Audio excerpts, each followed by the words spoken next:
Este es el título de la prédica del día de hoy. En manos del Dios vivo. Estamos todos en manos del Dios vivo.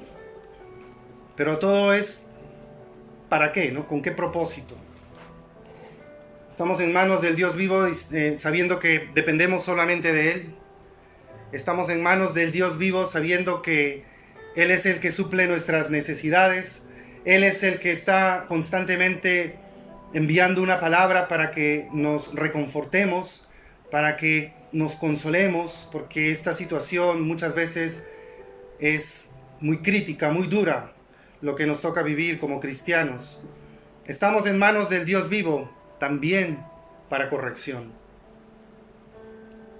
porque así es nuestro Dios. Vamos a empezar la lectura de la palabra de Dios en Deuteronomio capítulo 32, versículos del 3 al 6.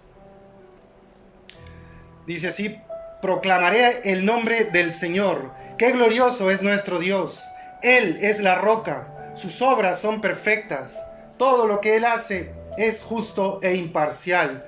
Él es Dios fiel, nunca actúa mal, qué justo y recto es Él. Pero ellos se comportan de manera corrupta con Él.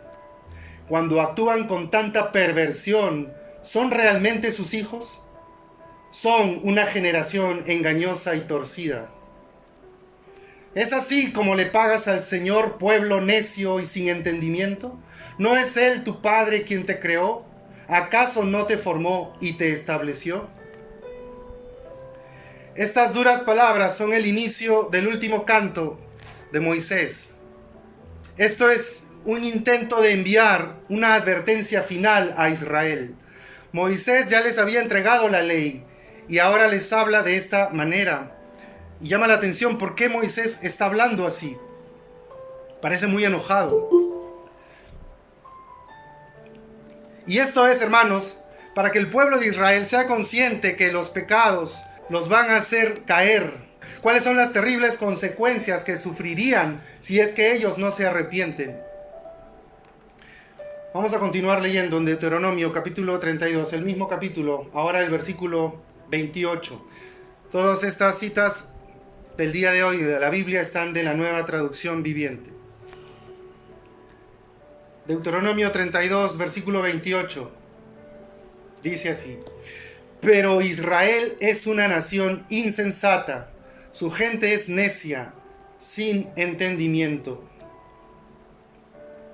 A pesar que Israel fue testigo visual de muchos milagros a su favor, este pueblo era rebelde. Este pueblo no hacía caso ni a las palabras ni a los consejos de Dios. Y ahora, tomándolo en nuestro contexto, ¿cuántos de nosotros hemos visto, hermanos, hermanas, la poderosa mano de Dios en medio de una enfermedad? ¿Cuántos de nosotros hemos visto la mano de poder de nuestro Señor en situaciones desesperantes? ¿Cuántos hemos reconocido que Dios ha hecho un milagro en medio de nuestra necesidad? Y sin embargo, pasada la emoción del momento, hemos respondido así como respondió Israel. Hemos sido rebeldes a la palabra de Dios. El Salmo 73, versículos 17 y 18 dice así: entonces entré en tu santuario, oh Dios, y por fin entendí el destino de los perversos. En verdad, los pones en un camino resbaladizo y haces que se deslicen por el precipicio hacia su ruina. Aquí está afirmando el salmista que todos nosotros sin excepción, nos hemos comportado como perversos y rebeldes en algún momento. Y siempre hemos venido estando expuestos a ser destruidos. Así como el que camina en lugares resbaladizos no se da cuenta del peligro, así son los pecadores, tercos, empedernidos, porque sus pies se apartaron de la roca firme, ellos se apartaron de la verdad y ahora están en peligro de caer en cualquier momento. Así es el ser humano con un corazón endurecido. Su pecado lo ha hecho tan ciego que no sabe si el siguiente paso será un paso seguro o estará cayendo a una destrucción inesperada. El pecador caerá por su propia culpa sin que nadie le haya empujado. Deuteronomio capítulo 32, versículo 35 dice: yo tomaré venganza, dice el Señor, yo les pagaré lo que se merecen, a su debido tiempo sus pies resbalarán, les llegará el día de la calamidad y su destino los alcanzará. La única razón por la que el pecador no ha caído todavía es porque el instante señalado por Dios no ha llegado. Porque aquí dice, estamos leyéndolo, que a su debido tiempo su pie ciertamente resbalará. Entonces Dios dejará que caiga por su propio peso. El Señor ya no seguirá sosteniendo más a ese pecador en esos caminos resbalosos, sino que lo soltará y caerá a su destrucción. Todo esto, hermanos, no está restringido por ninguna obligación, no está obstaculizado por ningún tipo de dificultad. A Dios, hermanos, no le falta poder para echar al infierno a los impíos. La mano del hombre no tiene fuerza en contra de la mano de Dios. El pecador merece ser echado al infierno. La justicia divina clama pidiendo el castigo que todo pecador se merece. Vamos a leer el Evangelio de Lucas, versículo 6 y 7 del capítulo 13. Lucas capítulo 13, versículos 6 y 7. Luego Jesús les contó la siguiente historia. Un hombre plantó una higuera en su jardín y regresó varias veces para ver si había dado algún fruto, pero siempre quedaba decepcionado. Finalmente le dijo al jardinero: llevo 3 años esperando y no ha producido ni un solo higo. Córtala, solo ocupa espacio en mi jardín. La Biblia dice aquí que el árbol que no da fruto será cortado. La espada de la justicia está sobre sus cabezas.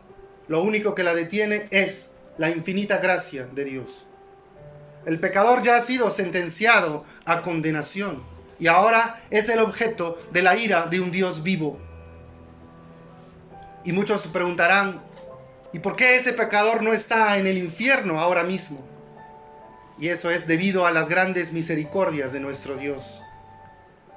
Y no es porque Dios pase por alto su pecado, no es porque Dios no se ofende por la impiedad. El pecador debe saber que ya está sentenciado. El fuego del infierno ya está listo para recibirlo. El abismo ha abierto su boca para tragarlo. Vamos a seguir leyendo qué es lo que dice la palabra acerca de todo esto. Isaías. Vamos a leer el profeta Isaías, capítulo 57, versículos 20 y 21.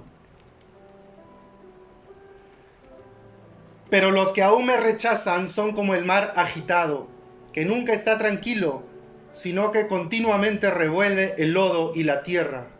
No hay paz para el perverso, dice mi Dios. En el alma del impío reinan los demonios. El pecador es comparado aquí con el mar en tempestad, porque nunca está tranquilo, sino que se revuelve en el lodo y el fango. Por este momento, por ahora, hermanos, Dios está deteniendo la maldad del impío, como diciendo: hasta aquí llegarás y de aquí no vas a pasar. Pero si Él quitara su mano, el pecador, con toda seguridad, arrasaría con todo a su paso, arruinaría a sus hijos, a toda su familia. El pecador insensato rompería su matrimonio, porque el pecado es perdición, el pecado es destructivo. Debemos entender, todos nosotros que estamos escuchando esta palabra, que Dios no ha asumido ninguna obligación con el pecador. Dios no ha hecho ninguna promesa para aquellos que no tienen el menor interés en la verdad que se encuentra en su bendita palabra. Aquellos que dicen que Dios es amor y que Dios no es tan malo para enviar a muchos a un castigo eterno. Todos ellos deben saber que es cierto, Dios no es malo, pero Dios es un Dios justo y tiene que cumplir con lo que está escrito en su palabra. El pecador no tiene ningún refugio, no tiene nada de qué aferrarse. Lo único que lo mantiene vivo es la buena voluntad de un Dios airado. La ira de Dios es como aguas que por ahora están retenidas, pero aumentan más y más y suben más y más. El juicio contra las obras perversas del pecador no se ha ejecutado todavía. pero mientras tanto, esa culpa aumenta poco a poco. Vamos a leer Romanos, la carta a los Romanos, capítulo 2, versículos 5 y 6. Pero eres terco y te niegas a arrepentirte y abandonar tu pecado, por eso vas acumulando un castigo terrible para ti mismo. Pues se acerca el día de la ira, en el cual se manifestará el justo juicio de Dios. Él juzgará a cada uno según lo que haya hecho. Consideren esto, hermanos, y presten atención. ¿De quién es la ira? Aquí se está refiriendo, ¿de quién es esta ira que se refiere aquí el apóstol Pablo? Pues es la ira del Dios vivo. Se trata de la ira del Dios todopoderoso. Miren, si fuera solo la ira de alguna persona, o de algún rey, o de algún gobernante, sería algo muy pequeño como para tenerlo en cuenta. La ira del hombre solamente puede llegar a castigar cruelmente de repente, o de repente a lo mucho puede quitar la vida. Nada más. Vamos a leer Lucas, capítulo 12, versículos 4 y 5. Lucas capítulo 12, versículos 4 y 5 dice: no teman a los que quieren matarles el cuerpo. Después de eso no pueden hacerles nada más. Les diré a quién temer. Teman a Dios, quien tiene el poder de quitarles la vida y luego arrojarlos al infierno. Claro, Él es a quien deben temer. La ira del Dios vivo es mucho más terrible que la del ser humano. Además, profundizando más en estos versículos que acabamos de leer, si solamente hubiera dicho la ira de Dios y nada más, tal vez hubiera sido una ira menos aterradora. Pero cuando leemos textos sobre esta ira de Dios, generalmente dice algo más. Y hay algo más, que lo vamos a leer en Isaías 66, 15. Isaías capítulo 66, versículo 15. Dice: el Señor viene con fuego, y sus veloces carros de guerra retumban como un torbellino. Él traerá castigo con la furia de su ira y con el ardiente fuego de su dura reprensión. Se trata del furor y la ira de Dios. En otras palabras, es la furia del Dios Todopoderoso. Y nos preguntamos de repente, ¿qué sucederá con el pecador? ¿Qué sucederá con este pecador que es objeto de esta ira de Dios? ¿Quién puede mantenerse firme ante la furia de la ira de Dios? Porque sabemos, hermanos, que el Señor no tolera el pecado y quiere que el hombre acepte que necesita un Salvador. Dios ve al pecador hundido en sus vicios, afligido y sin esperanza en medio de tantos y tantos problemas, y aún así el pecador no se arrepiente ni clama por el perdón de Dios. Pero pronto llegará un tiempo en que no habrá misericordia, un tiempo en que se cerrará la puerta de la gracia. Entonces Dios no dudará en la ejecución de su justo juicio. Así como lo dice el profeta Ezequiel, en el capítulo 8 de Ezequiel, versículo 18. Por lo tanto, responderé con furia, no les tendré compasión ni les perdonaré la vida, y por más que clamen por misericordia, no los escucharé. Este es el tiempo, hermanos, hermanas. Prestemos atención. Este es el tiempo, esta es la hora en que Dios está dispuesto a tener compasión del pecador. Este es el día de su misericordia. Pero una vez que este día haya pasado, cualquier grito, cualquier lamento, cualquier clamor será en vano. Así lo dice en Proverbios. Proverbios capítulo 1, versículos del 28 al 31. Dice así: cuando clamen por ayuda, no les responderé. Aunque me busquen con ansiedad, no me encontrarán, pues odiaron el conocimiento y decidieron no temer al Señor. Rechazaron mi consejo y no prestaron atención cuando los corregía. Por lo tanto, tendrán que comer el fruto amargo de vivir a su manera.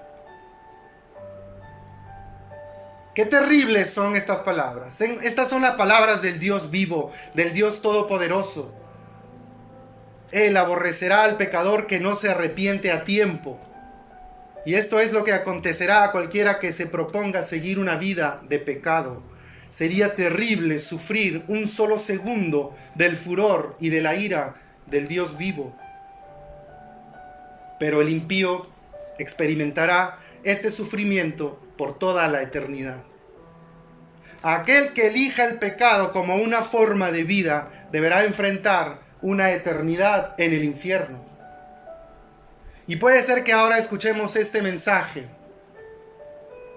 y termine siendo solo algunos versículos anotados en un cuaderno que nunca más volveremos a leer. Puede ser que esta advertencia no nos toque, que no nos mueva y nos sintamos muy tranquilos. Podemos oír esta prédica sin alterarnos y seguir igual, como si nada de esto nos afecte. Podemos engañarnos a nosotros que somos lo suficientemente fuertes, que nosotros ya somos espiritualmente maduros para vencer cualquier tentación. Pero seamos sabios, hermanos. Vamos a leer lo que dice Salmo 50, versículos 16 y 17. Pero Dios dice a los perversos: ¿para qué se molestan en recitar mis leyes y en fingir que obedecen mi pacto? Pues rechazan mi disciplina y tratan mis palabras como basura.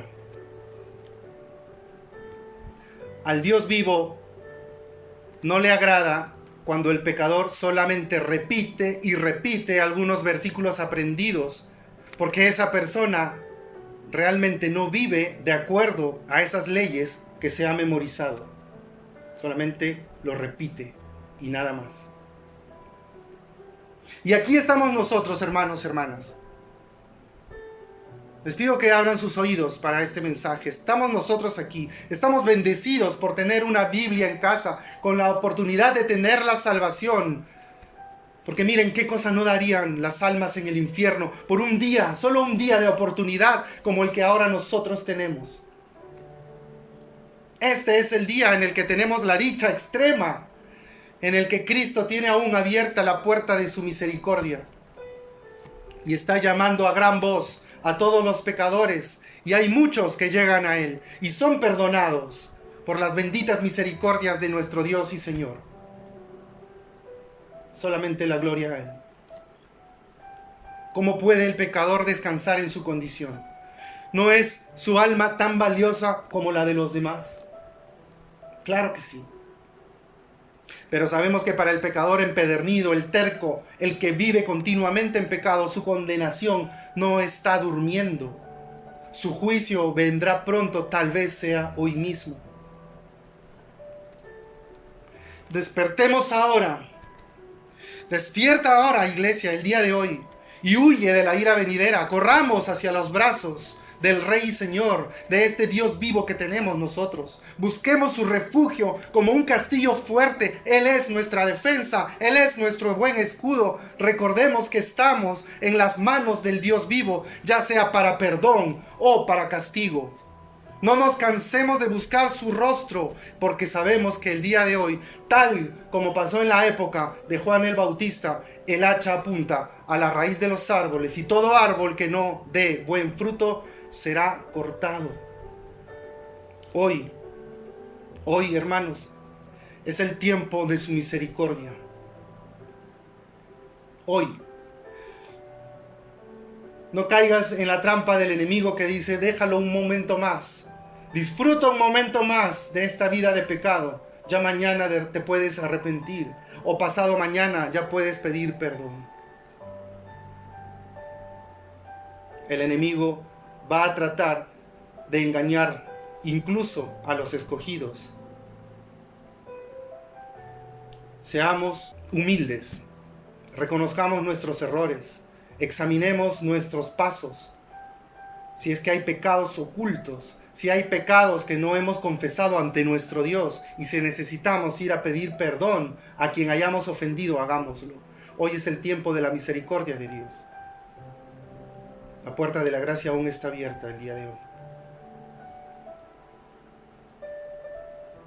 Es mi deseo que este mensaje haya caído en buena tierra y que dé buen fruto, frutos dignos de arrepentimiento.